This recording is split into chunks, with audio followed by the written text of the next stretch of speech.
meus queridos, tudo bem com vocês? Mais uma semaninha de aula aí comigo, com o professor Tomás. Essa semana nós falaremos sobre a lei da gravitação universal.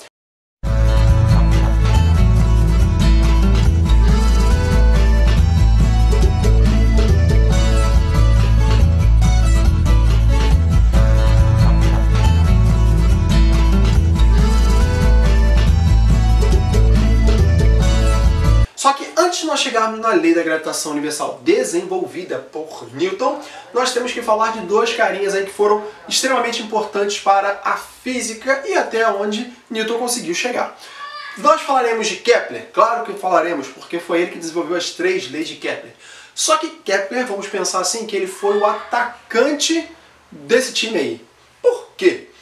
Porque ele que conseguiu observar tudo e colocou as informações no jogo. Ou seja, foi ele que desenvolveu as equações. Só que teve um cara que foi o armador disso tudo. E muitas pessoas não conhecem, ou nunca ouviu falar, ou já ouviu, mas desprezam ele. Quem foi esse cara? Tycho Brahe. Tycho Brahe foi um cara que observava os astros, tinha esse prazer, tinha esse hobby aí de ficar observando o céu, as estrelas e tudo mais, e ficar fazendo anotação. Então ele fazia todas as suas anotações, só que não conseguia tirar absolutamente nada além de números. Então, Kepler, por sua vez, ele observou aquilo lá, né, pegou aquelas anotações, começou a trabalhar em cima daqueles dados e pá, teve a sacada. Então ele teve três leis de Newton de Kepler, ó, três leis de Kepler desenvolvido exclusivamente por meio das observações obtidas por Brahe, ou Tycho Brahe, como você preferir chamar. Então, nós falaremos então sim do Kepler, e agora nós falaremos sobre as três leis desenvolvidas por ele.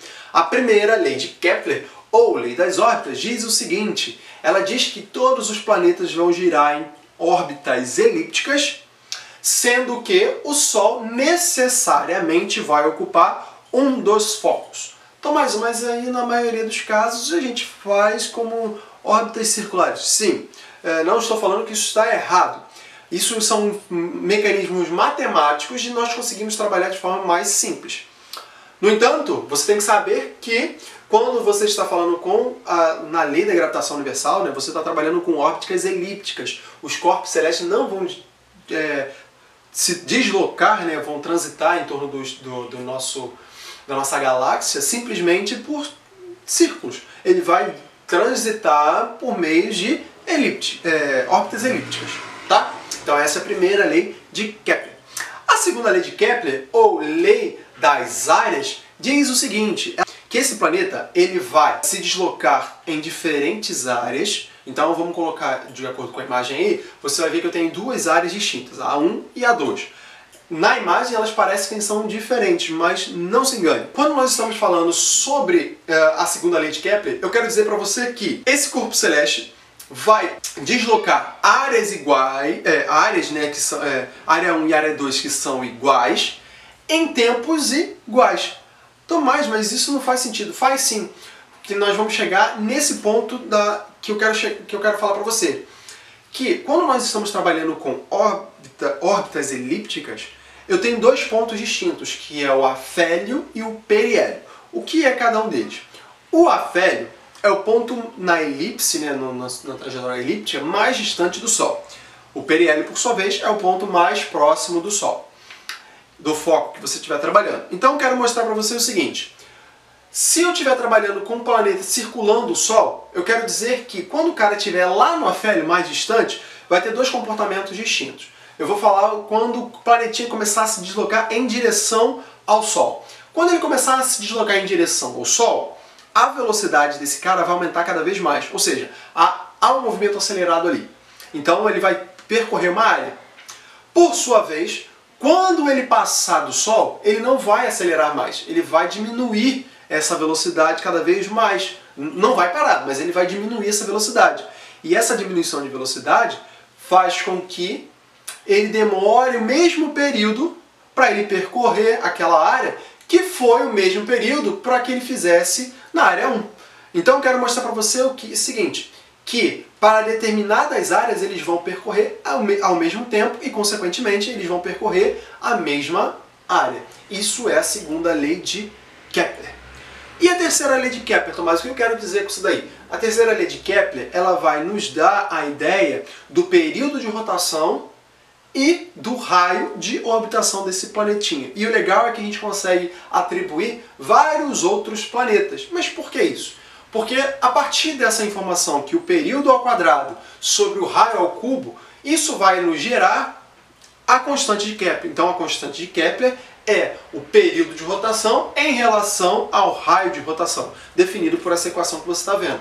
E o legal é que a gente consegue atribuir outros planetas circulando nessa trajetória.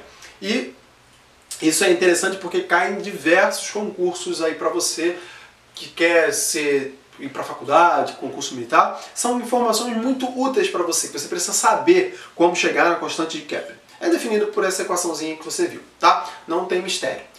Posteriormente, aí sim, veio Newton com toda a sua sabedoria e sapiência depois de estar dormindo embaixo de uma macieira. Bom, isso são boatos, não necessariamente é verdade, mas a ideia é o seguinte, depois da sacada de Kepler, né, passou um tempo, aí veio Newton e começou a observar, ter essas visões. E foi então que ele tirou a lei da gravitação universal, que é definida por essa equação aí que você está vendo. A lei da gravitação universal, que ela quer dizer o quê? Que existe uma força atuante entre corpos celestes, que é definido aí, né, você tem o G, que representa a constante gravitacional, você tem a massa desses corpos celestes e a distância entre esses corpos celestes girando. E aí lembra quando eu falei para você da segunda lei de Kepler, que fala sobre a velocidade aumentar em relação quando eu estou me aproximando do Sol e diminuir em relação quando eu estou me afastando do Sol? Exatamente, a segunda lei de Kepler está contribuindo para confirmar o que Newton expressou por essa força aí. Ou seja, quanto mais próximo eu tiver do corpo celeste, né, vai ter uma força de interação maior. Quanto mais distante, vai ter menor. Por sua vez, a aceleração aumenta ou diminui. Essa foi a aula de hoje, galera. Parece que é muito complexo, mas não é. Nós estamos falando sobre a lei da gravitação universal, definida por Newton, mas precedida por Kepler e Tycho Brahe. Galera, são assuntos que são muito importantes para a ciência. É claro que não é só isso, mas nós vamos ficar nesse ponto aí por enquanto, porque isso aí está relacionado com a física clássica, ou seja, a física antes das sacadas de Einstein. Então nós temos a física clássica e depois nós temos a física moderna com Einstein e os outros. Muita teoria que foi abordada nesse nosso ciclo, né, de mecânica. Ainda existem alguns vídeos que eu quero atribuir nessa nossa listinha, mas virão para frente. Eu quis passar toda essa parte de dinâmica de modo mais simplificado possível. A partir de agora, provavelmente a gente vai entrar em outros assuntos para mudar um pouquinho as nossas aulas, mas não se preocupe, eu vou ser o mais breve possível em todos esses assuntos de um modo mais simples possível, beleza? Então, para você receber todo esse conteúdo aí, eu peço que você se inscreva no canal, não deixe de dar o seu joinha se você curtiu. Para você que está chegando hoje aí, ó, se inscreva mesmo, para que você consiga receber esses conteúdos. E da maneira que você dá o like, se inscreve no canal, o meu canal também cresce, e aí a gente cresce de uma maneira comutativa, né? Cada um ajudando um ao outro. Então eu peço sim que você esteja aqui comigo, me ajudando, como você tem feito até então, beleza? Muito obrigado pelo seu carinho, pela sua atenção e até a próxima. Tchau, tchau!